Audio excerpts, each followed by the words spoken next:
미국의 스미소니언 박물관에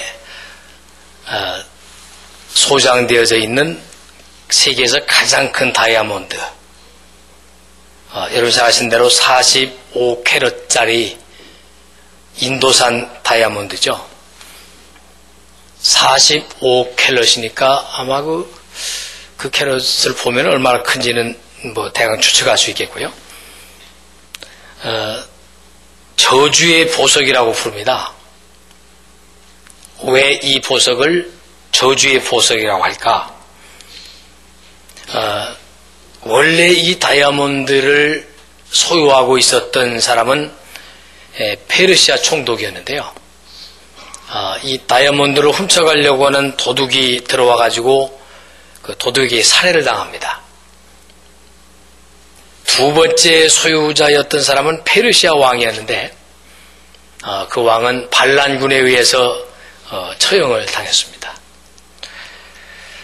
그리고 그 후에 보석은 프랑스의 루이 14세가 소유했는데 그 보석을 목에다 단 한 번 걸어본 후에 천연두에 걸려서 죽었고요.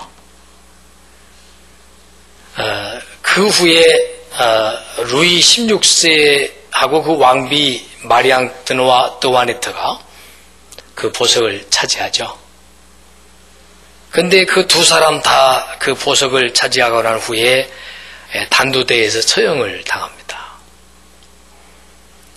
결국 이 보석은 영국의 부자인 헤일리 필립 호프가 사들였지만 그의 집안이 쫄딱 망하는 바람에 그것이 다시 지나갑니다. 이래서 결국은 나중에 이것이 박물관에, 스미소니언 박물관에 소장되면서 세계에서 가장 큰 45캐럿짜리 다이아몬드가 왜 저주의 보석이라고 부르게 됐는지를 사람들은 이해하기 시작을 했습니다. 우리 사람들은 이 세상을 살아가면서 무엇인가를 나를 보호해줄 상대를 찾습니다. 누가 나를 보호해줄까? 누가 나에게 힘이 돼주고 누가 내게 용기가 돼줄까? 그런 사람을 찾습니다. 누가 나를 행복하게 해줄 수 있을까 하는 것에 초점을 많이 맞춥니다. 그래서 어떤 사람은 명예를 찾고, 어떤 사람은 권력을 의지하고, 어떤 사람은 돈을 의지하고, 어떤 사람은 친구를 의지합니다. 그런데 중요한 것은 성경에 기록되어진 내용에서 오늘 본문을 보면 우리가 어떻게 살아야 할 것인지에 대한 분명한 답이 아주 명확하게 말씀하고 계십니다. 우리 사람들은 대개 두 가지의 자유를 갖습니다. 하나는 하나님께로의 자유라는 것이고 또 하나는 하나님으로부터의 자유라는 이 두 가지 자유로 구분합니다. 하나님께로의 자유라고 하는 것은 하나님의 품 안에 들어가서 하나님에 의해서 살아가는, 그리고 하나님에 의해서 야단도 맞고 다듬어지고 세워지고 하나님의 사랑을 받으면서 사는 하나님께로의 자유를 자유라고 말합니다. 안 믿는 사람들은 그런 자유를 구속이라고, 속박이라고 말하죠. 그리고 일반적으로 사람들이, 안 믿는 사람들이 말하는 하나님께로부터의 자유, 나는 내 몸은 내 것인데 내 마음대로 사는데 왜 신이라고 하는 어떤 존재가 나를 간섭하느냐고 말하면서 하나님께로부터 자유를 누리려고 살아갑니다. 그래서 이 하나님에게로 가는 자유는 구원과 생명과 행복을 얻는 자유인데 반해서 하나님께로부터 떠나는 자유는 멸망과 불행을 얻는 그런 자유가 됩니다. 방종이라고 부르죠. 악과 함께 살아가는 것이라고 부르죠. 오늘 본문 말씀을 보면 이렇게 말씀합니다. 하나님께서 지금 예루살렘을 향해서 되돌아와야 할, 회복되어져야 될 이스라엘 백성들을 향해서 지금 너희들이 왜 이런 어려움을 당하고 있는지, 너희가 왜 이렇게 고통스러움을 당하고 있는지를 빨리 알았으면 좋겠다. 내가 한 행위를 네가 알았으면 좋겠다. 그러니까 빨리 그 부분을 회개하고 내 앞에 서면 내가 너희를 회복하고 용서하고 너희를 복되게 하리라고 하는 말씀으로 기록된 게 본문의 내용이에요. 이게 하나님을 믿는 우리 백성들에게 주어지는 하나님의 축복이라고 말합니다.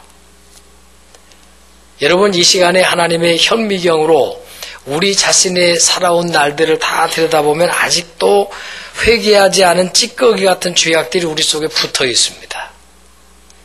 그래서 우리가 자꾸 못 느껴요.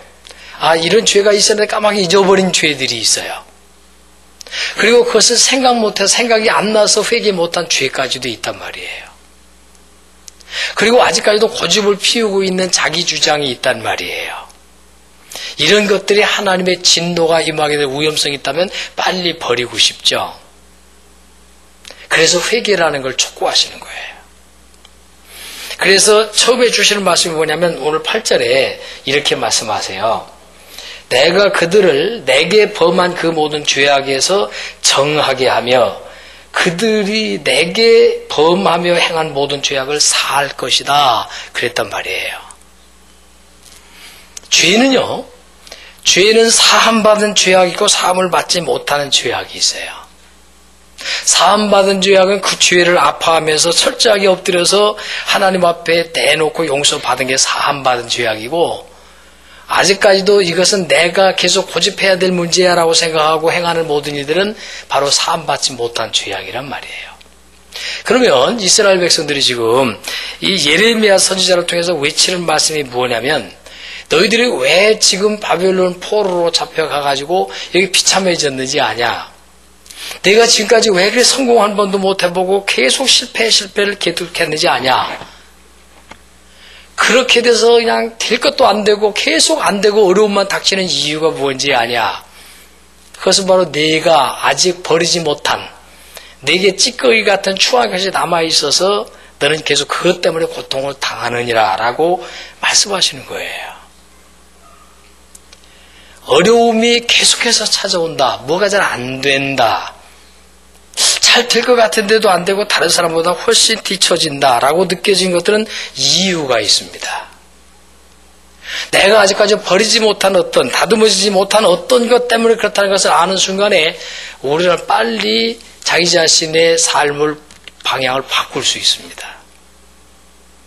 어떤 사람은 진실하지 못했다. 그러면 진실로 회개하고, 어떤 사람은 마음에 간팍함이 있다. 그러면 부드러움으로 회개하고, 어떤 사람은 욕심이 너무 많다. 그러면 이 좀 욕심을 조절하는 그 욕망을 조절하는 능력이 있고, 어떤 사람은 하나님 앞에 열심히 기도하지 않았다. 그러면 기도하는 삶으로 돌아서고, 이렇게 해서 자기의 삶을 바꾸어 줄 때 그때부터 그에게는 새로운 출발이 시작된다는 겁니다. 그래서 이스라엘 백성들에게 주시는 말씀이 뭐냐면 내가 범한 그 모든 죄악이라는 말인 거예요. 그것을 너에게 정하게 해주고 싶다는 거예요. 주님이. 그 죄를 사해주고 싶다는 거예요. 하나님이. 그래서 그 죄악이 뭐였느냐? 그러면 그들은 그 이사야 선지자가 외친 대로 이렇게 말씀하십니다. 이스라엘에서 너희가 무슨 죄를 졌냐면 하나님을 안 믿은 죄다 이렇게 말합니다. 너는 하나님 건데 너는 하나님 것으로 인정하지 않는 죄라고 말합니다. 하나님 거라고 생각한다면, 자, 이사야 선지자가 이렇게 말했죠. 이스라엘아, 너를 창조하신 여호와, 너를 조성하신 그분이 말씀하시느니라. 내가 너를 지명하여 불렀고 구속했고 너는 내 것이라고, 너를 창조했고 너를 조성했기에 너는 내 거라고 선언하시잖아요. 우리는 하나님 것이 됐다는 거예요. 그런데 이스라엘 백성들이 하나님 것이라고 하면서 하나님 것으로 안 드렸단 말이에요. 자기가 자기를 마음대로 썼단 말이에요. 자기가 자기의 주인이 돼서 너희가 나를 버렸다라고 선언하시게 되자 그들에게 고난이 따르기 시작했어요. 그러면서 그들이 살다 보니까 하나님을 떠나고 나니까 이제 의지할 대상이 없어서 누군가를 의지할 대상을 찾는데 우상을 선택했어요. 다른 나라 백성들이 사는 방식대로, 다른 사람이 사는 방식대로, 다른 사람이 행하던 악한 방법대로 우상을 선택했단 말이에요. 그러니까 하나님께서 그렇게 말씀을 하시죠. 너는 나를 버린 것으로 그걸로 끝나는 것이 아니라 너는 나를 대적했다고 말씀하세요. 그게 바알신, 몰록신, 아세라신 뭐 그런 그 신들을 다 수용하고 그것들을 하나님 대신 자리에 앉혔단 말이죠. 그래서 하나님이 그들을 버리셔서 벌을 주시는 거예요. 그래서 이스라엘 백성들은 하나님께 이렇게 회개를 해야 합니다. 내가 하나님의 것임을 인정하고자 합니다. 내가 하나님 것이 아닌 줄 알고 내가 내 것인 줄 알고 살았던 것을 회개합니다. 라고 회개하는 것이고요.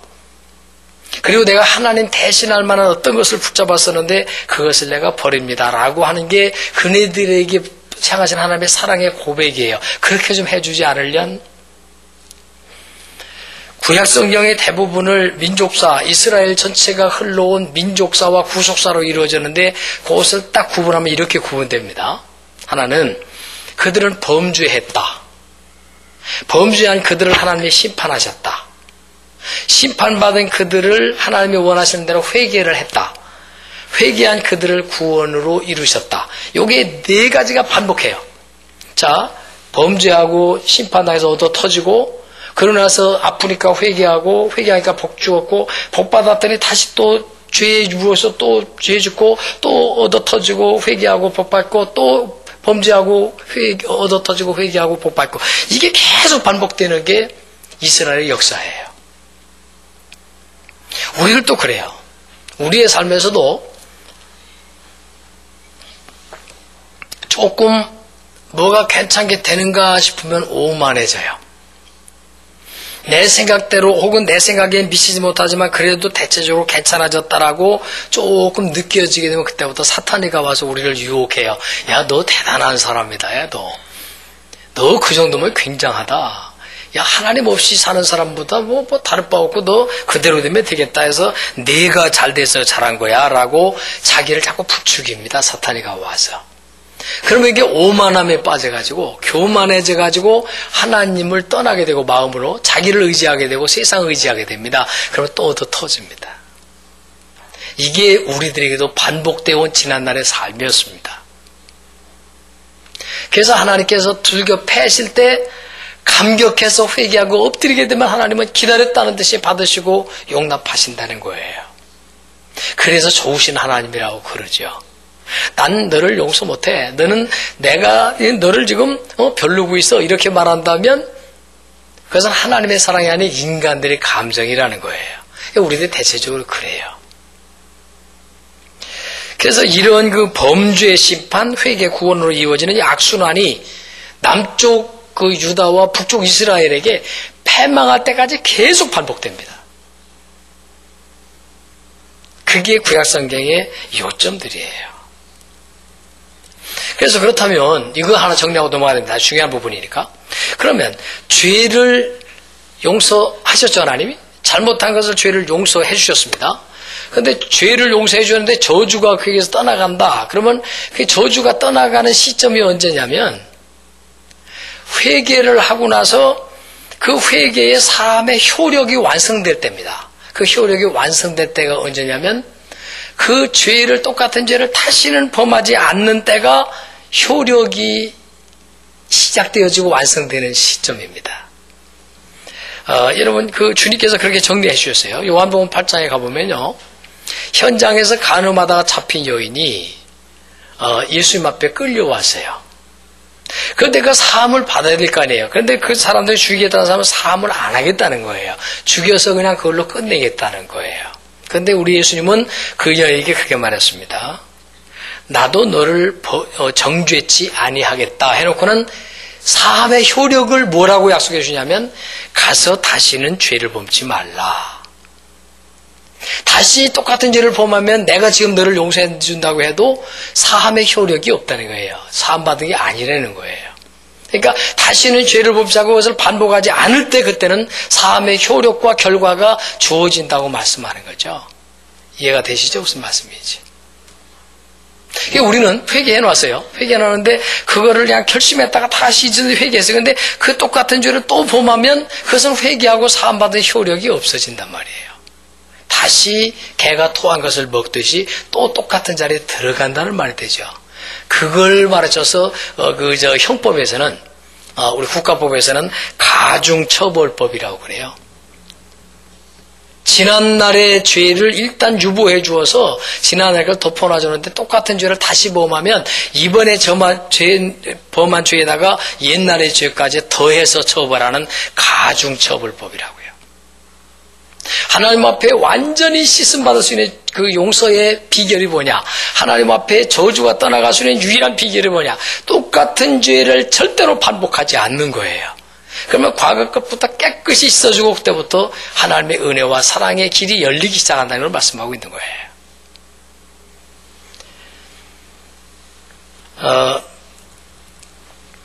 주님을 사랑하고 주님을 따르는 사람들은요, 하나님 앞에 용서를 다 받을 뿐만 아니라 또 하나님의 사랑을 겸해서 받습니다.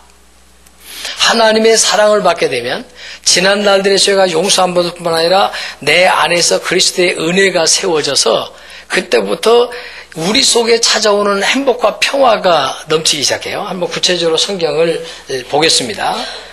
자, 7절 말씀 보겠습니다. 내가 유다의 포로와 이스라엘의 포로를 돌아오게 하며 그들을 처음과 같이 세울 것이며 8절은 내가 그들을 내게 범한 그 모든 죄악에서 정하게 하며 그들이 내게 범함에 행한 모든 죄악을 사할 것이라. 그러면서 하는 말씀이 이 성읍이 세계 열방 앞에서 내게 기쁜 이름이 될 것이며 찬송과 영광이 될 것이며 그들은 나의 이 백성에게 베푼 모든 복을 들을 것이라 라고 말씀하시죠. 완전한 회복을 말씀하고 있는 거예요. 굉장한 복을 의미하고 있는 거예요. 죄사함을 받는다는 그것은요, 은혜의 풍요를 의미하는데 그 은혜의 풍요가 뭐냐 그러면 어떤 현상적으로 나타난 거 말고 심리적으로 우리한테 채워진 걸 말해요. 자, 6절 한번 보겠습니다. 그러나 보라, 내가 이 성을 치료하고 고쳐 낫게 하고 평강과 성실함의 풍성함을 그들에게 나타낼까. 이게 은혜의 풍성함을 말해요. 성실과 평강, 그것을 풍성하게 나타내 줄 것, 그것이 하나님의 은혜의 풍요를 말씀하고 있는 거예요. 이게 죄사함 받은 사람에게 주어지는 영혼의 감격이란 말이죠. 그래서 치료하시겠다, 고쳐주시겠다, 그리고 낫게 해주시고 채워주시겠다. 이것보다 더 복된 일이 어디 있어요?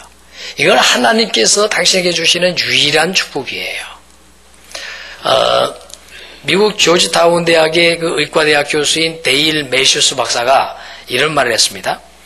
믿음이 병을 낫게 한다는 것을, 믿음이 그 사람이 앓고 있는 병을 낫게 한다는 것을 의학적으로, 과학적으로는 증명할 수가 없다. 증명이 안 된다. 그러나 신앙은 그 사람을 평안하게 만들어서 그 사람의 영혼을 풍요롭게 만들어서 질병을 치유할 수 있다라고 증언했어요.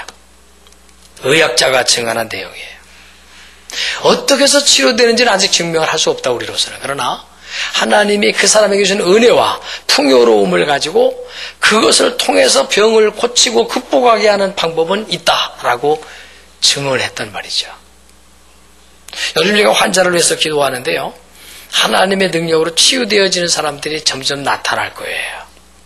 왜냐하면 그 영혼이 풍요로워지면, 그 영혼이 은혜로 가득 채워지면, 그 영혼이 회복되어지면요, 반드시 그 병은 그의 몸에서 떠날 수 있음을 믿으시기 바랍니다.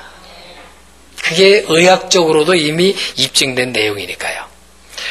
캘리포니아주에 살고 있는 5,286명의 주민을 대상으로 해서 설문조사를 했어요. 그래서 병원에 입원하고 치료받은 사람들을 해봤더니 이 죽은 사람들, 이 차트에 의해서 죽은 사람들을 5,200명 상대로 파악을 해보니까 흡연, 담배를 피우고 음주, 술 먹고 살찌고 운동 부족으로 죽은 사람들 가운데서 신앙인과 신앙을 갖지 않은 사람을 이렇게 구분해 봤더니 신앙을 가진 사람들이 거기에 죽은 사람들 중에서 아주 작은 숫자였다고 합니다. 신앙을 가지고 있는 사람들은 그런 것으로 인해서 저주 속에 죽는 사람들 속에 많이 끼지 않는다는 증거를 보여주고 있습니다. 그래서 의학 전문가들이 그렇게 말했어요. 믿음이 강한 사람일수록 우울증이나 자살이나 충동이나 알코올 중독이나 마약 중독에 빠질 확률이 아주 낮다. 우리는 하나님께서 예루살렘 성도 고치고 거기 사람도 고친다는 걸 믿는다면 나도 고칠 수 있다는 사실을 믿으라는 것이 오늘 본문 말씀에 주어지고 있는 이 시대를 향한 하나님의 말씀이에요. 얼마나 복됩니까? 그 시편 139편 1절 이하에 보면 이런 말씀이 계세요. 하나님께서는 나를 아셨습니다. 나의 앉는 것과 일어서는 것, 멀리 계시면서 나의 생각까지도 다 하나님은 통촉하십니다. 내가 주님의 신을 떠나서 어디로 가며 주의 앞에서 어디로 피하겠습니까? 하나님이 지으셨기 때문에 저는 하나님의 품 안에 자꾸 파고 들어감으로써 제가 고쳐지고 사랑받고 회복되어질 수 있다는 믿습니다라고 고백하는 거예요. 그게 하나님에게로의 자유라, 그렇게 정리할 수가 있어요. 우리가 하나님 앞에 부끄러울 때도 있고요. 우리가 자랑스러울 때도 있고요. 우리가 하나님 앞에 책망받고 두려움에 떨 때도 있고 감격에 울 때도 있단 말이에요. 이게 하나님 품 안에서만 이루어지는 은혜들이에요. 목사님 한 분이 자기 교회 성도 한 사람이 교회를 나왔다 빠졌다 나왔다 빠졌다 그런 분이 있어요.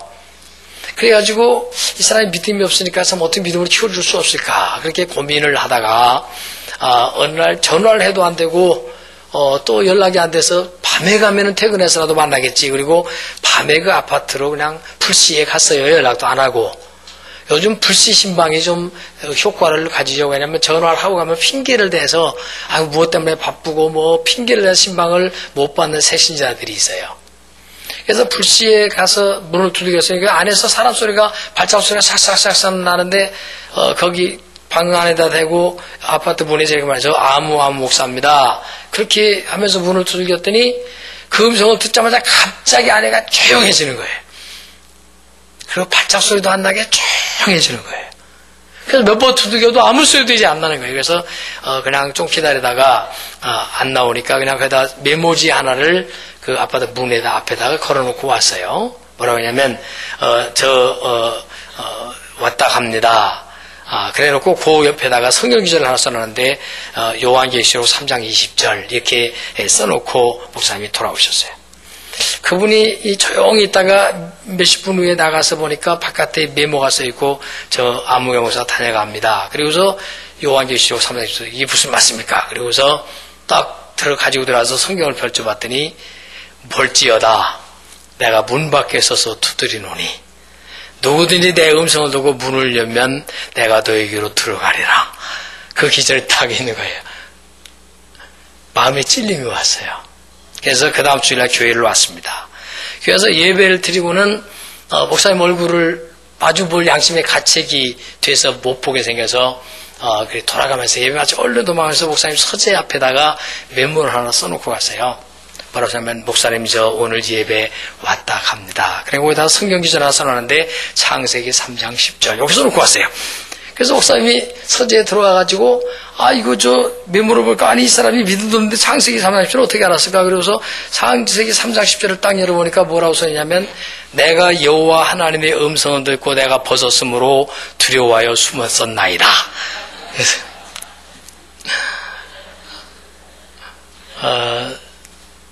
우리가 살면서 하나님을 떠나서 산다는 그 자체가 불행이고요. 하나님의 사랑을 받지 못하고 산다는 그 자체가 저주라는 사실을 알 때부터 믿음이 생겨나요. 하나님 없어도 살 수 있고 지금까지 살아왔는데 뭐 이렇게 생각할 때부터 그는 바로 고통과 시련이 온다는 사실을 기억해야 된다는 것을 오늘 본문에서 강조하세요. 한번 볼까요? 오늘 1절에 뭐라고 시작되어 있습니까? 33장 1절에 예레미야가 아직 시위대 뜰에 갇혔을 때에 이렇게 되어 있죠. 예레미야가 지금 갇혀있는 시위대장의 집에 감옥에 갇혀 있으면서 하나님의 이 예언의 말씀을 들었단 말이에요. 갇혀 있을 때 여호와의 말씀이 그에게 다시 임했다라고 1절이 시작되죠. 이게 무슨 얘기냐면 바벨론 포로로 잡혀가가지고 그 백성들이 바벨론 포로 생활을 하고 있을 때 하나님이 그들을 향해서 계속 예언을 했어요. 빨리 내게로 돌아와야 너희가 사함받고 복받는다라고 계속 예언을 해요. 예레미야가 그 백성에게 하나님의 음성을 듣고 계속 예언을 했어요. 근데 그 예언을 한다는 그 이유가 죄목이 돼가지고 감옥에 갇힌 거예요. 예레미야가. 그렇게 감옥에 갇혀있으니 얼마나 기가 막혔겠어요. 억울하기도 하고 속상하기도 하고. 그런데 그날 시기에 갇혀있을 때 여호와께서 예레미야에게 딱 오셨단 말이에요. 오셔서 주신 말씀이 오늘 1절 이하예요. 70년간의 길고 긴 바벨론 포로 생활이잖아요. 70년이면 얼마나 길어요. 끌려간 사람 이미 다 죽었고요. 거기서 태어난 사람도 포로란 말이에요. 그 기나긴 세월을 빨리 하나님이 풀어주고 싶어서, 그 저주와 고통을 풀어주고 싶어서, 그래서 하나님께서 그들을 행복하고 잘 살도록 이끌어 주고 싶어서 그들에게 오늘 또 예언의 말씀을 주시는 거예요.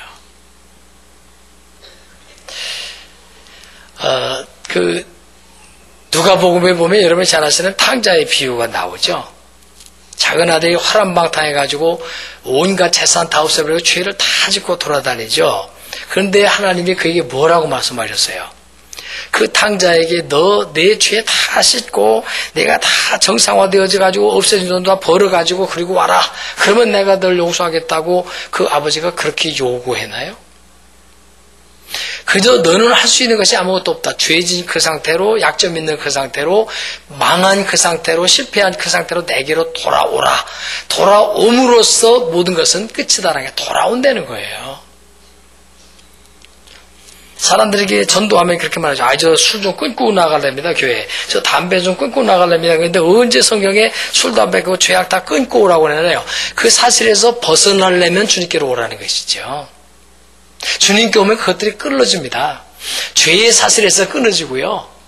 우리 악한 기질에서 벗어날 수 있고요. 우리의 실패한 추잡한 것에서도 우리가 헤어날 수 있어요. 누구 하나님 앞에 오면. 그런데 그것을 자기 스스로 벗어버리고 오려면 절대로 불가능합니다. 자기가 자기 죄를 어떻게 극복해요? 자기가 어떻게 죄와 싸워 이겨요? 자기가 어떻게 의로운 사람이 될 수가 있어요? 하나님 없이는 불가능한 일들이에요. 그래서 당자가 아버지께로 돌아섰다. 그것으로 돌아와서 안겼다. 그것으로 끝나는 거예요. 그가 뭘 극복했느냐, 위기를 어떻게 해결했느냐가 아니에요. 돌아왔느냐는 거예요. 오늘 이스라엘 백성들에게 하나님이 감옥에 갇혀져 있는 이 고통 속에 있는 눈물의 선지자 예레미야를 통해서 전해주시는 말씀이 뭐냐면 너희들은 내게로 빨리 돌아와라. 빨리 돌아서라. 그러면 내가 용서하고 너를 복되게 하리라. 그렇게 말씀하시는 거예요. 그래서 오늘 또 하나님 앞에 나와서 그렇게 엎드리는 것이죠. 그러면 그렇게 되어진다면 어떻게 된다는 거냐는 거예요. 오늘 하나님이 돌아온 사람을 처음처럼 세워주신다. 7절에 처음처럼 세워준다. 완전한 회복을 해준다는 거예요. 권리를 회복한다는 거예요. 축복과 사랑을 회복해준다는 거예요. 그러나서 더 놀라운 사실은 3절 말씀에 있어요.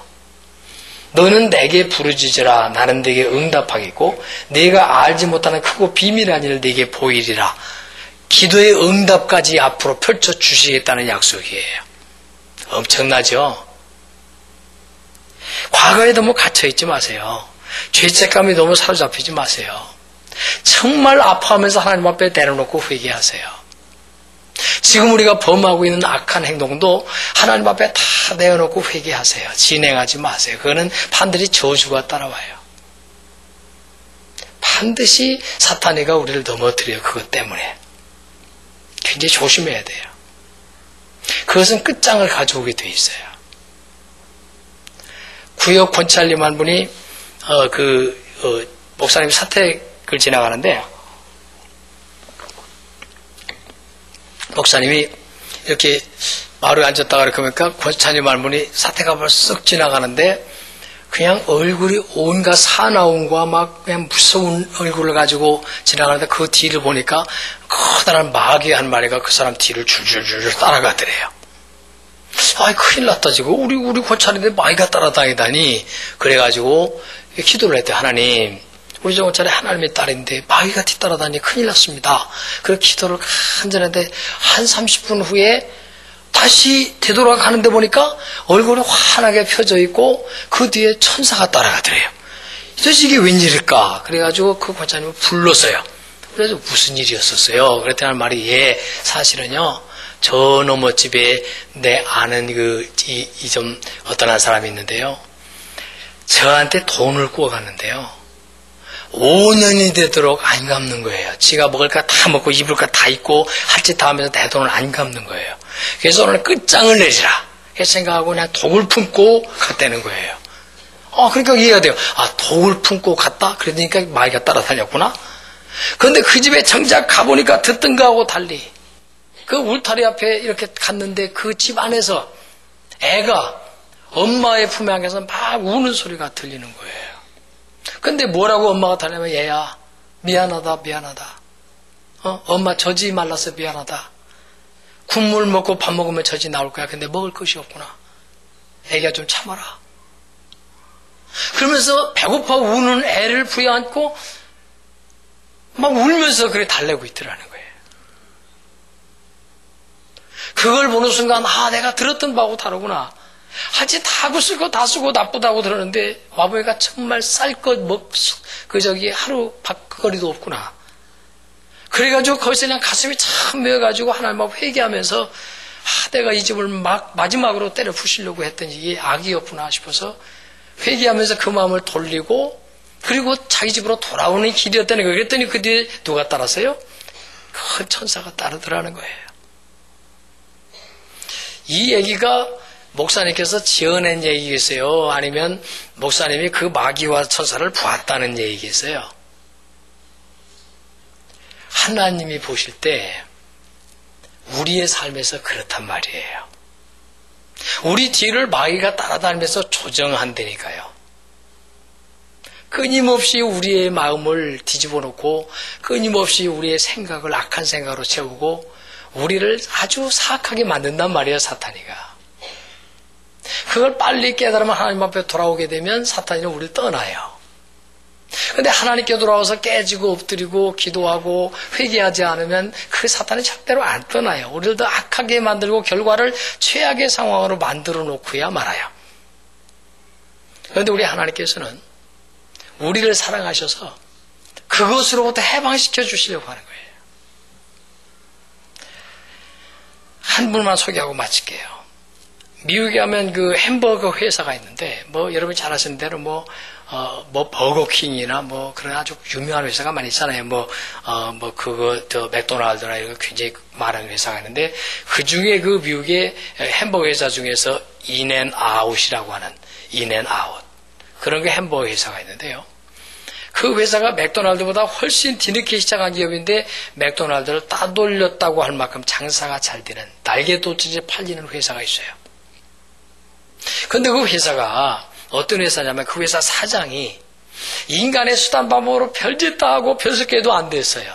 하는 것마다 망하고 할 때마다 어렵고 사람들하고 부딪히고 막 그렇게 안 됐어요. 근데 그가 어느 날 하나님의 말씀을 읽고 설교를 듣다가 예배드리다가 큰 충격을 받고 사탄하고 결별을 선언하고 하나님께로 돌아오기로 결심했어요. 그랬더니 그에게 하나님의 축복이 있는데 막 날개도지에 빠지는데 그는 하나님 앞에 진실하게 살겠다서 감자도요 오래된 거 아니고 그 자리에서 직접 썰어서 튀겨주고 고기도 좋은 것만 속이지 않고 골라서 재료를 쓰고 그래가지고 그것이 사람들에게 인정되기 시작하면서부터 굉장한 인기가 되는데 인앤아웃이라고 하는 이 이름이 뭔 줄 아세요? 신명기 28장에 나오는 들어와도 나가도 복 받는다는 거기에서 이름을 지어서 들어와도 나가도 인앤아웃 그렇게 이름을 지었다고요. 그래서 그 회사에서 주는 그 콜라나 그 주스나 그 컵을 보면 컵 밑부분에 인쇄를 해놨는데 요한복음 3장 16절이라고 써 있어요. 우리나라 연필도 볼펜이 모나미라는 볼펜이 있죠. 그 모나미 해놓고 153이라고 써 있어요. 153이 뭐예요? 기독교인 믿는 분이 하나님 앞에 깨지고 변화되고 나서 은혜 받고 나서 모나미 회사를 차린 그분이 베드로와 함께 갈릴리 바다에서 그물을 던져서 주님이 하라는 대로 했더니 주님께서 던지라는 곳에 던졌더니 순종했더니 그물이 찢어질 만큼 고기가 올라왔는데 153마리가 올라왔더라. 그게 153 모나미 볼펜 얘기예요. 그래서 볼펜에는 꼭 153이라는 표시가 써 있고 요즘에 기독교인 식당을 하고 있는 식당 주인들도 153 식당이라는 이름을 많이 붙이는 데가 많아요. 153이라는 의미예요. 하나님을 떠났던 사람이 하나님께로 돌아오는 것을 말해요. 하나님과 관계없이 살던 사람이 하나님에 의해서 사는 것을 말해요. 오늘 하나님이 예레미야 선지자를 통해서 이스라엘 백성들에게 또 우리들에게 간절히 전해주고 싶었던 내용이 뭐냐면 바로 그것으로부터 벗어나라는 거예요. 내가 지금 행하고 있는, 내가 살고 있는 내 감정과 내 삶의 모습에서 벗어나라는 거예요. 그러면 너를 내가 사해 주리니, 내가 너를 여기 보니까 정결하게 해주리니, 너를 죄 사함 받고 치료하고 고쳐서 낫게 하리니, 내가 부르짖는 것마다 내가 응답해 주리니, 그렇게 말씀하시는 거란 말이에요. 이게 하나님의 축복을 받는 사람들의 모습이에요.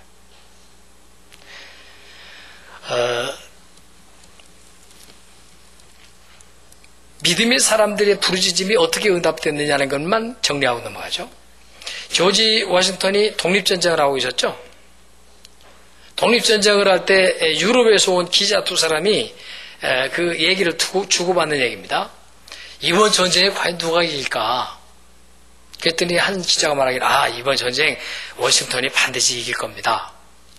당신은 어떻게 그걸 확신하시오? 그랬더니 하는 말이, 제가 며칠 전에 아주 추운 겨울날 조지 워싱턴이 이끄는 부대 부근을 취재하러 지나가는데 숲속에서 한밤중에 굉장히 날씨가 추운다는데 숲속에서 사람의 얘기 소리가 들려와서 웬일인가 하고 가까이 가봤더니 사람들이 얘기하는 게 아니라 조지 워싱턴이 눈 덮인 땅에 엎드려가지고 얼굴을 그 차가운 땅바닥에 대고 엎드려 기도하고 있더라고요. 저는 그것을 딱 보는 순간 이건 분명히 워싱턴이 이긴다라고 확신을 가지게 됐습니다. 기도 응답 받는 사람과 기도 응답 못 받는 사람은 두 가지죠. 하나는 기도를 아예 안 하거나 기도를 아예 안 하기 때문에 응답이 없습니다. 기도를 또 해도 못 받는 사람은 어떤 사람이냐? 그 사람은 마음에 악감을 품고 기도하는 사람은 절대로 하나님이 듣지 않으십니다. 하나님이 주신 마음과 하나님이 주신 성령으로 인해서 기도하는 사람을 하나님이 이 응답까지 주시겠다고 하니까, 자 보세요. 죄를 용서하고 치료하고 고치고 회복시키고 응답까지 주신다? 이게 오늘 복음이에요. 이게 하나님의 위대한 선언이에요. 하나님의 축복이 우리들에게 임하게 하시려고 이날 이 말씀을 주님이 주셨어요. 기도하면 응답합니다. 크고 비밀한 일을 보여주시겠다고 약속하셨습니다. 그리고 기도는 하나님을 향한 인간의 언어입니다. 기도는 하나님을 향한 인간들의 경배와 그리고 하나님에 대한 존귀를 돌려드리는, 영광을 돌려드리는 수단입니다. 성경을 보면 부르짖고 기도한 사람마다 응답을 받았고 문제가 풀렸고 그의 생애는 빛났습니다. 우리 성도들 그렇게 되어지기 위해서, 우리 성도들 하나님이 됐다라고 인정해 주시는 하나님의 축복의 권능의 손이 붙잡아 주시기를 소원하기에 이번에 우리는 돌아온 주일 새벽부터 작적 기도도 시작하는 것이고요. 우리의 죄를 사함도 받고 용서도 받고 씻음도 받고 회복도 받고 그 다음에 부르짖는 거 응답도 받는 이 놀라운 축복이 있게 하기 위해서 시작하는 그 기도도 오늘부터 여러분의 심령 속에 자리 잡기를 바라고, 그런 형통함이 임하게 되시기를 예수 그리스도 이름으로 간절히 축원합니다. 기도하겠습니다. 주님 감사합니다. 사탄이가 졸졸 따라다니면서 얼마나 우리의 마음을 악하게 만들고 얼마나 우리를 추하게 만들고 망하게 만들고 저주 끝으로 이끌어가고 있는가를 보게 하여 주시니 감사합니다.